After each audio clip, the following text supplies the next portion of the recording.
In these days of the financial crisis, big returns are actually coming from very small investments, from microfinancing.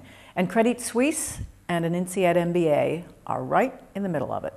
Why is Credit Suisse involved in microfinancing? Actually, it started very early, beginning of 2000, when a couple of colleagues had the idea to become active in that sector, driven by clients who were asking for solutions in social responsible investments, and microfinance is definitely part of it. And if you think about microfinance, it is banking, and banking is our core competence, so why not have a look at it? I would imagine there's a lot of untapped potential there and a lot of creativity. There's huge potential out there. The sector has grown immensely. We talk about double-digit growth rates for years, 30%, 25%. In the last year or two, obviously, that growth has been stalled a little bit to single-digit though, so it's continuing to grow. But when you look at the potential, actually, it's probably more than tenfold to what has been done so far. Can you give me an example of some of the initiatives you've invested in? The criteria generally when we do investment is first of all to be extremely broadly diversified. Second criteria is of course that we do investments that are in the sector, which means we talk about small loans. So it's not Credit Suisse that does the individual loan to the entrepreneur, to the borrower.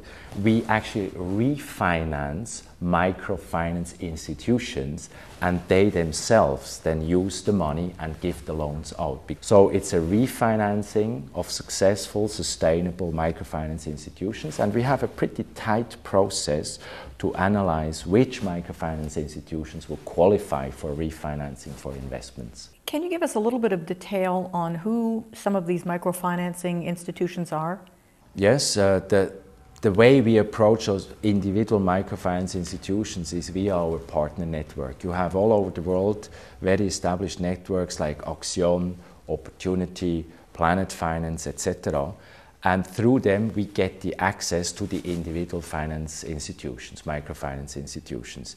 Then we get all the data and we look at it. And these are microfinance institutions, we talk about sizes of 10 million balance sheet, of maybe 15 million balance sheet. So this is definitely not an area where you have hundreds of millions of total assets they cover. What kinds of returns can you expect from microfinancing? What we made initially clear is that we want to have at least the famous double bottom line, meaning there should be an implicit social impact. So we try to assess what actually is a social impact being active in that sector. That's a difficult one, as you can imagine, but we try. And the other is the financial bottom line, of course, because we think the key idea behind the whole thing, it's not charity, it's an investment that should bring forward at the end of the day profits.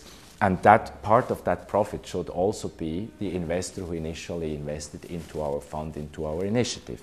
So we said, what would be a decent return that we should expect? And we said it must be around a LIBOR plus something, ideally, over the years.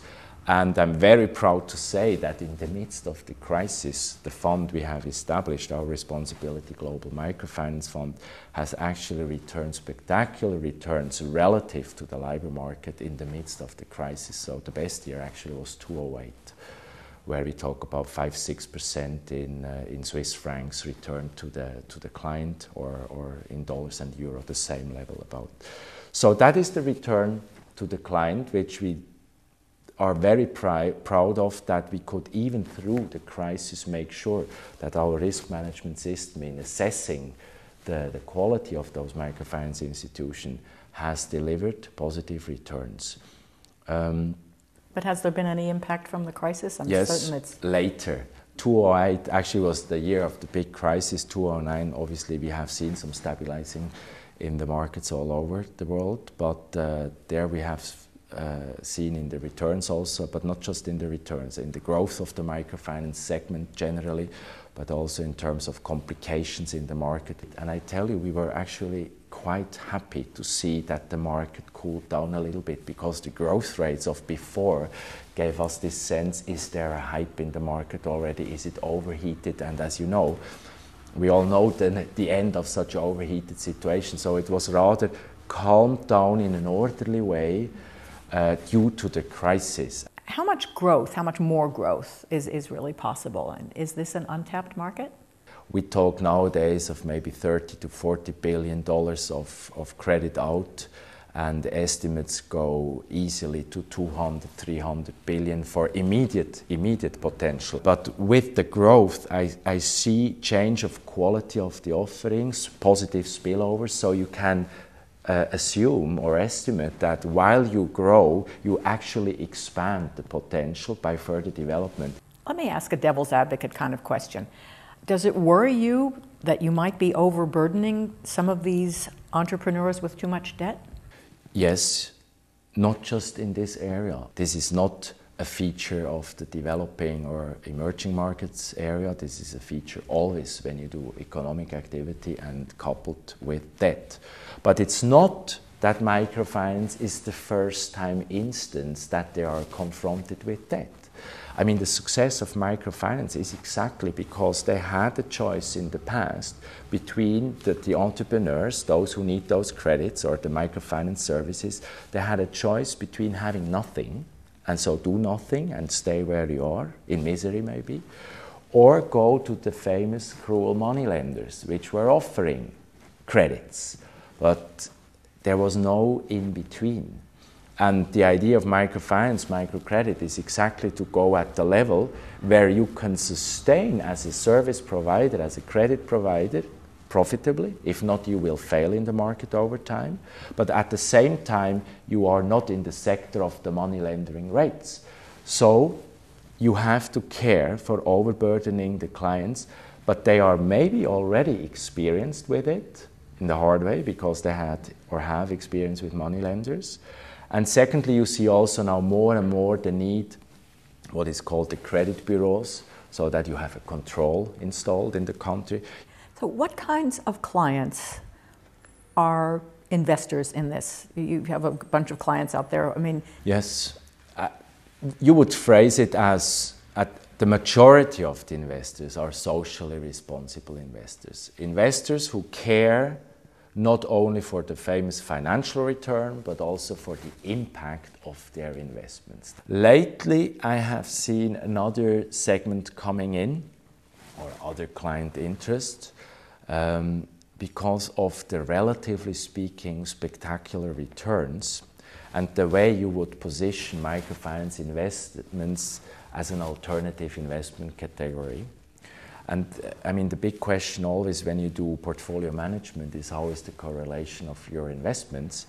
And microfinance actually proved to be a superb investment component to reduce risk in your portfolio, your overall risk in your portfolio, while stabilizing expected returns. People won't do it. People won't do it because before anything, they really ask, where is this money going? And they want to listen carefully. We are invested here and there. And normally it's almost digital. That's my experience, at least, with the clients I have seen, be it in big audiences or in bilateral situations, that it's either you like it because it has this component for sure, or you don't really like it. We once had a nice event with Bob Geldof about microfinance and being active in the developing world, and he phrased nicely, because he didn't really know at this stage when we did the event what we're doing in microfinance, and once he has seen more and more of the activities going on at Credit Suisse, he said, I like it because the worst you can end up in microfinance is with charity. what is the aim here? Eventually these microfinanced institutions join the mainstream. The big question is how can you in a logical way link the top, our clients, with the bottom of the pyramid in a recurring way. And that famous link is something that motivates us also to further develop offerings, not just in the credit. We have expanded actually the microfinance offering within Credit Suisse from a purely credit offering to also into the space of equity. How do you see microfinancing continuing in the next couple of years? And how will Credit Suisse continue to pursue its engagement? Clearly you're in it for the long term. Definitely in for the long term. And so long term, I think we're going to see maybe a normalization effect, I would call it, because nowadays it has still this very special connotation. Microfinance, very special, small but extremely interesting. So many people are attracted to it when they hear about. It's new still, although it's actually a renaissance, I call it. I mean, it had the big moment of renaissance when Professor Yunus in the mid of 70s tried out his first experiment in Bangladesh. It obviously had a surge of attention when the famous year of microcredit was launched by the UN, and it finally became famous when the Nobel Peace Prize was given to Professor Yunus and the Grameen Bank in 2006. This all is very special. Maybe when you ask me for a long-term vision, it gets very normal and people have access to financial services, so the way we are used to it. Arthur Vayloyan, thank you very much for being with us on Insead Knowledge. I thank you.